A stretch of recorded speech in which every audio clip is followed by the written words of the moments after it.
Hi, I'm Robert from Bishop's Family Cycles here in Victoria and our shop in Vancouver. And today we're going to talk a little bit about biking with passengers in an urban environment, primarily kids and dogs, because that's what we do the most of. If you have more questions about just cargo bike styles in general, check out some of our other videos where we'll talk about types of cargo bikes.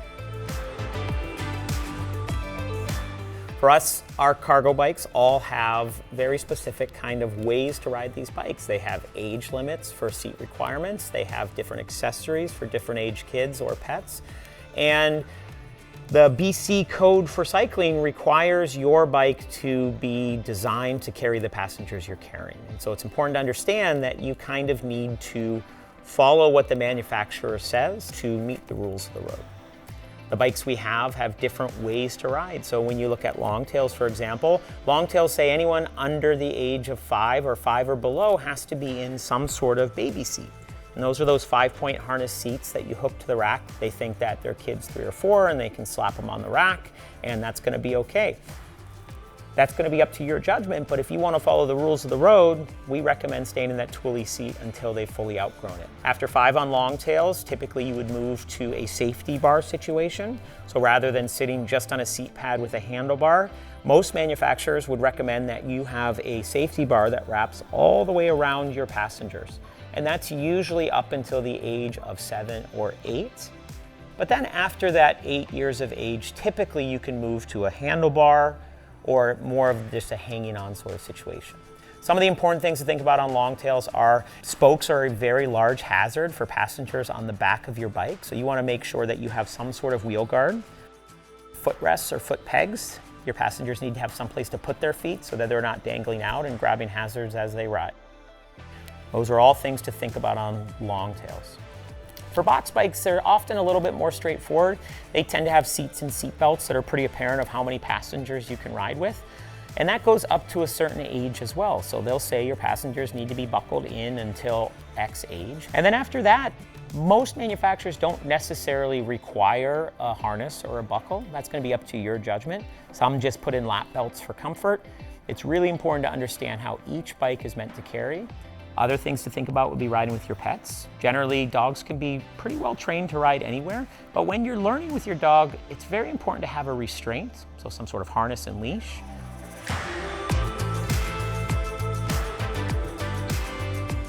The bikes we sell that are designed specifically for dogs usually have an eyelet of some sort to attach the leash to. It's important to make sure that your dog can't jump out. You don't want your dog to be able to jump out in an unsafe environment. So it's important to make sure that you restrain them properly until they're well trained inside that bike. Starting young is obviously the first tip, but there are some treat training and positive reinforcement methods to get your dog comfortable in these different bikes. So now that we've talked about how to properly put your passengers in these bikes, let's talk a little bit about kind of rules of the road and etiquette. Most of the time riding with cargo bikes, you're gonna run a ride in bike lanes, right? These are large bikes, you're carrying passengers, you are carrying your most precious cargo. So riding in protected bike lanes, first of all, the AAA infrastructure will usually feel the best. We will often go out of our way to make sure we stay in that infrastructure. So sometimes you have shared streets where you have the ability to take up most of the road because these streets are bike prioritized. And so even though the law says you need to be as far right as possible, you also need to keep yourself safe. So feel free to take up the lane in those bike-focused roads. Something we often talk about with people on e-bikes is there's lots of grumpiness with different speeds of bicycles. So you have traditional bicycles, you have e-bikes, you have e-cargo bikes, you have scooters and road cyclists. You have all these different users using this road. Think about how you would want people to act, right? Just because your bike can go 32 kilometers an hour doesn't mean that it's always safe to. Other things to think about with these bikes is as they get heavier, you are gonna notice that your braking distance gets longer. So it's important to think about how far back you're gonna follow people to be able to stop in time. When you're riding protected bike lanes, there's often things that people don't think about. Things like turning left. Left turns are one of the most dangerous things you can do, and that's no different on a bicycle. In these bike lanes and the way they're designed is you're gonna actually go straight through the intersection when the light's green, and you're gonna pull over to the right and pause for the next light cycle to turn left. Lots of intersections with good infrastructure will have a green box painted for you to park there with a bike. And it's important to realize that even if there's other bikes waiting, you have priority to pull right in front of them and wait to turn left. That's what that space is for. And that's why the stop line in the bike lanes is further back. And so using those jug handles may feel unnatural at first, but it really is the safest way to cross through intersections. So sometimes these would be called jug handles. So when you think about it, you have a jug with that little teeny tiny hook at the top. If you're on a road with a shoulder bike lane, you are required to be in that shoulder bike lane unless there's an obstruction there. And so it is important to understand that unfortunately the rules change for us as cyclists based on the road we're on.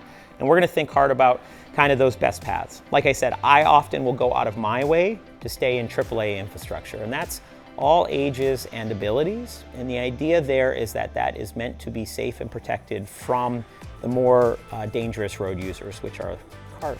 Here in Victoria, I often see folks riding on the main road where they were used to riding before we got all this wonderful infrastructure.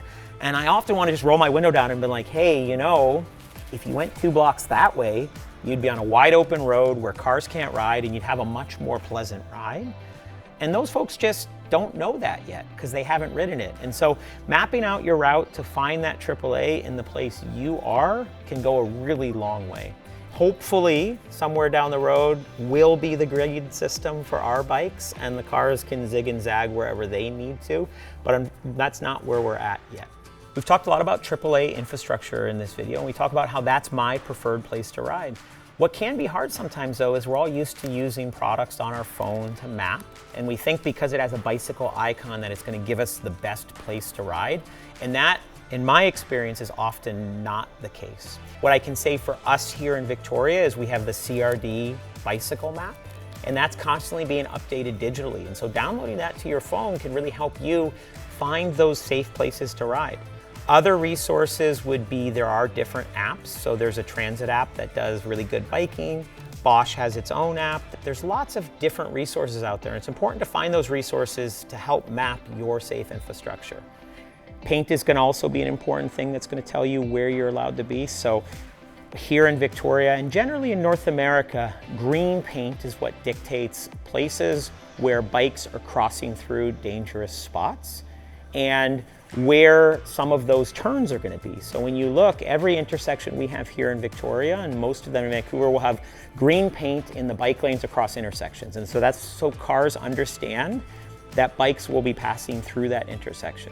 They'll also have green paint inside those jug handle turns. So that's actually a place where a bike could stop and wait for the light to turn. Victoria here, and I hate to even say this on video, but we're a little bit of a cycling gem. We had a very forward-looking mayor about 8 years ago who pushed through safe infrastructure for pedestrians and cyclists. And it's the reason my shop can exist here. It's the reason we have so many non-cyclists choosing cargo bikes as your mode of transit. If you live in Victoria proper or Esquimalt or Vic West, you're in a place where you're going to have protected infrastructure for your entire ride, and we're fortunate that way. So the last piece that I kind of want to talk about is just the weather and the elements. So you're going to have rain covers and different things on all of these. Know that rain covers on your bicycles will change the visibility of your bike. And so it's important to kind of ride with that before you're, late in the morning for your commute and make sure you can see the difference in how these bikes ride. As the bike gets bigger, so rain covers on long tails especially, they'll act as a big sail. And so if you're riding in windy conditions and things like that, your bike is going to handle differently. And so as we've talked about in this video and lots of our other videos, what we really want to think about is what your specific cargo is going to be 80% of the time. And so whether it's kids or pets or a fellow adult passenger, you need to understand if the bike you want is going to be able to do what you want to do. The best way to do that is to talk to your local bike shop that sells these bikes because they're going to really know the ins and outs of what the manufacturer says. If you're unfortunate and don't have a cargo bike shop where you are, you can always take a look at the manufacturer's websites because they will specify how to ride with each passenger. You're going to feel the most safe if you're riding in the way that the manufacturer recommends.